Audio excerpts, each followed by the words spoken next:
Geçen yüzyılda çekilmiş bazı eski filmler var. YouTube'da falan mutlaka rastlamışsınızdır. Onları restore edip, renklendirip oraya koyuyorlar.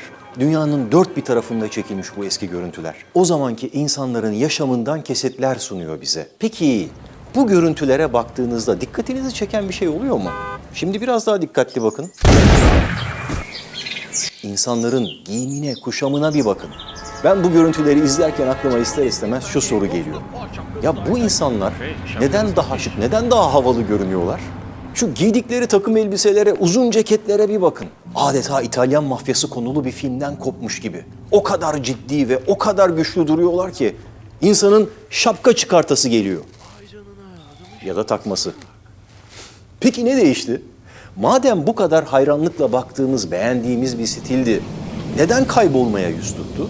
Ben bu sorunun peşine düştüm ama önce bu tespit ne kadar doğru bir buna bakalım, değil mi? Öyle 2-3 tane eski filmde görüp de çıkarım yapmak biraz acelecilik olur. Belki de herkes o kadar da şık değildi ve büyük ihtimalle de öyle. Ya da kamera faktörü diyebiliriz. Ne de olsa o yıllarda fotoğraf çekimi pek yapılmıyordu. Şimdiki gibi öyle çıkar telefonunu cebinden deyip pat diye fotoğraf çekmiyordu insanlar. Haliyle kamera karşısına geçerken daha bir özenli davranmış olabilirler. O yüzden de biz öyle hep güzel olanlarını görüyoruzdur. Algıda seçicilik olamaz mı? Olabilir tabii ama yine de şu insanlara bir bakın. Sokakta öylece yürüyorlar. Belki işlerine gidiyorlar, belki de ekmek almaya. Hiç de öyle özel bir şeyler için hazırlanmış gibi görünmüyorlar. Sanki böyle giyinmek onların gündelik yaşamlarının bir parçası gibi. Galiba gerçekten de öyleymiş. Çünkü o zamanlar toplum içerisinde böyle giyinmek toplumsal kültürün bir uzantısıymış. Sosyal statü meselesiymiş. Kibar bir hanımefendi, centilmen bir beyefendi olmak önemseniyormuş ve onun dışa yansıması da işte böyle görünmekmiş. Bir de insanların çok fazla kıyafeti yokmuş o zamanlar. Az alıyorlarmış ve onu yıllarca temiz temiz kullanıyorlarmış. Kazandıkları paranın önemli bir kısmını da kıyafete harcıyorlarmış.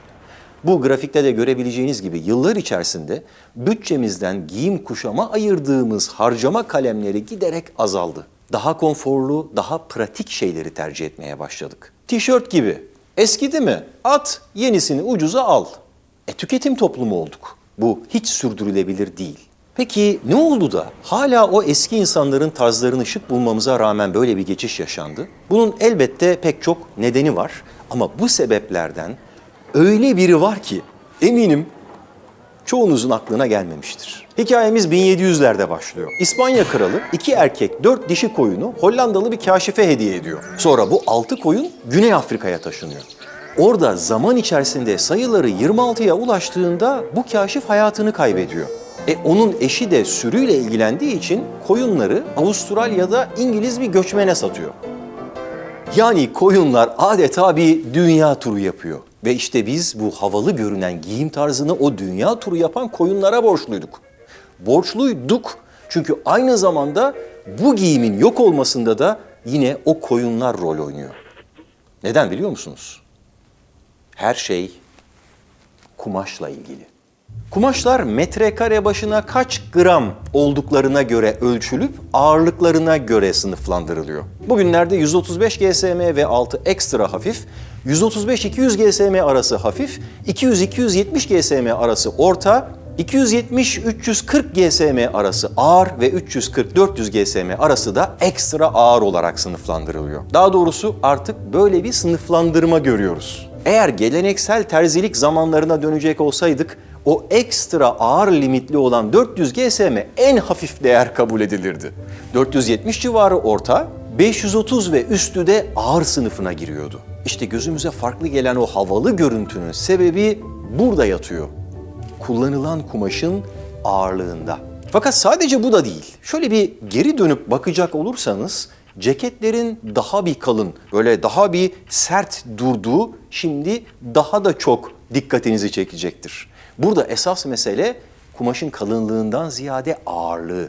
Üzerinize bir kalıp gibi oturuyor bunlar. O zamanlarda erkekler genelde takımlar için 470 GSM civarı olan pardösüleri giyerken uzun ceketler için 800 GSM'lere varan kumaşları tercih ediyorlardı. Tabii onlar bu giydikleri şeyin değerlerinin farkında bile değildi ama onları denerken giydiklerinde tabii bu farkı hissediyorlardı. Hatta bazı kış ceketleri 1000 GSM'lere kadar varıyordu.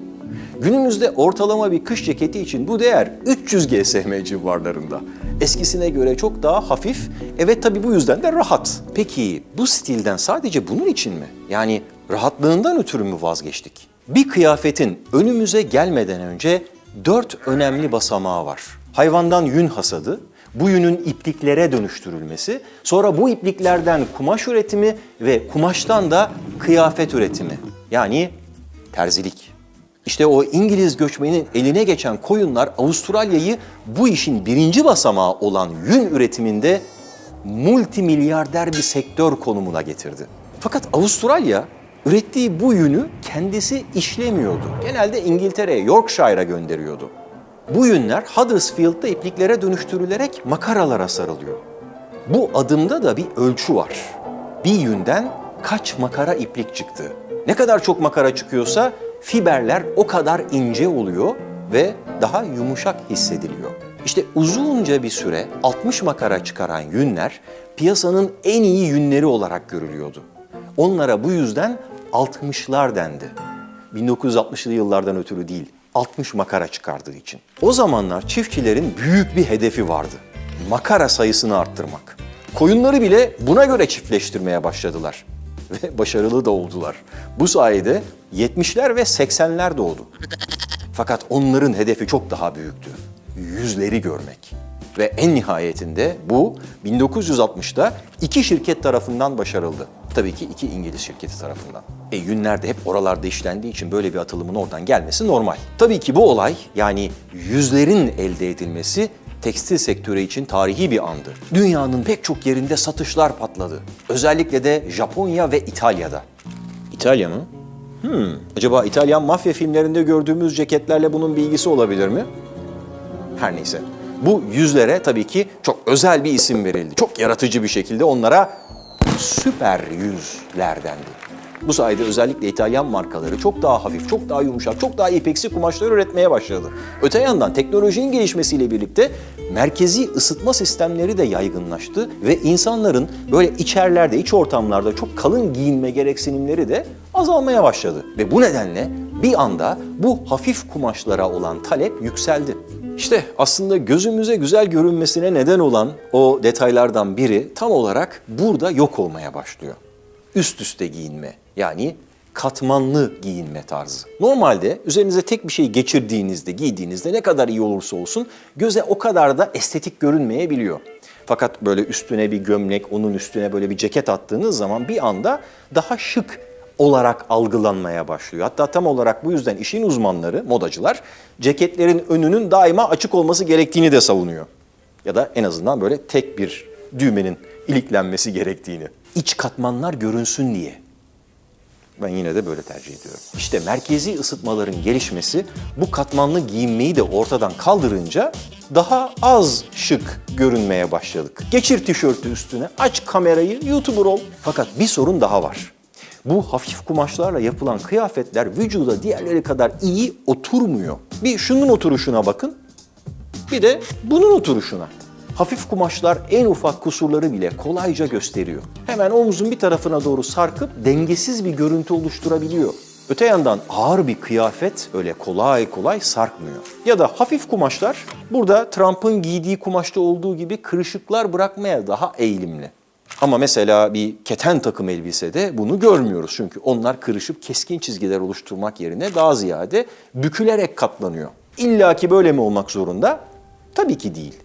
Çünkü bu işin bir de son basamağı var. Terzilik. İşte bu hafif kumaşlar iyi görünmek için terziliğe ihtiyaç duyuyor ve hafif kumaşın terziliği de diğerlerine göre biraz daha zor. Günümüzde çok şık görünen takım elbiseleri öyle çok şık görmemizin arkasında aslında çok ince bir işçilik var. Örneğin iyi bir takım elbisenin yakasıyla ense arasında boşluk kalmaması gerektiği söylenir. Aynı şekilde kollar yukarıya doğru kaldırıldığında yaka enseden ayrılmamalıdır. Fakat makineyle üretilen hafif kumaşlarda bunun olmaması çok zor. Size göre ayarlanması gerekir. Bunun için de terziliğe ihtiyaç var. Fakat makineleşme, otomasyon terzilik mesleğini de yok denecek kadar azalttı. Önceden her yerde karşılaşabileceğimiz bir meslek grubuyken artık bir zanaate dönmüş durumda. Ve bunların hepsi de hediye edilen o 6 koyunla başladı.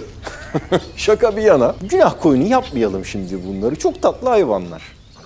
Endüstrinin yaygınlaşması, teknolojinin gelişmesi, toplumsal dinamiklerin değişmesi. Bunlar bizi bu noktaya getirdi. Tıpkı diğer birçok üründe olduğu gibi toplumun artan taleplerine yetişebilmek için kaliteden ödün verdik. Ucuza alıyoruz, eskiyince de atıp hemen yenisinin peşinde koşmaya başlıyoruz. Halbuki günümüzde sürdürülebilirlik en çok önem vermemiz kavramlardan biri haline geldi. Hatta öyle ki eski giyim tarzlarının bu konuda nasıl daha etkili olduğunu anlatan, sadece eski zamanlardaki gibi giyinen YouTuber'lar bile var. Peki biz bunu neden hala yapamıyoruz? Evet de böyle komple geçmişe geri dönelim demiyorum. Bugün sahip olduğumuz stiller de bizim değerimiz. Fakat hala en şık giyimler için hazır giyim yerine o yok ettiğimiz terzilerin yolunu tutmamız bize bir şeyler anlatmıyor mu sizce de? Kuşkusuz tüm bu gelişimlerle hayatlarımız çok daha iyi bir hale geldi. Daha ucuza, daha etkili kıyafetler alırken kıyafet harcamalarımız da bununla birlikte azaldı. Halbuki daha şık giyinmek daha kolay hale geldiyse neden böyle oldu? Ucuzlamasıyla daha şık giyinmek daha kolay olmamalı mıydı? O yüzden bazen düşünüyorum, acaba tüm bu gelişmeleri bazı değerlerimizi feda ederek mi yaptık?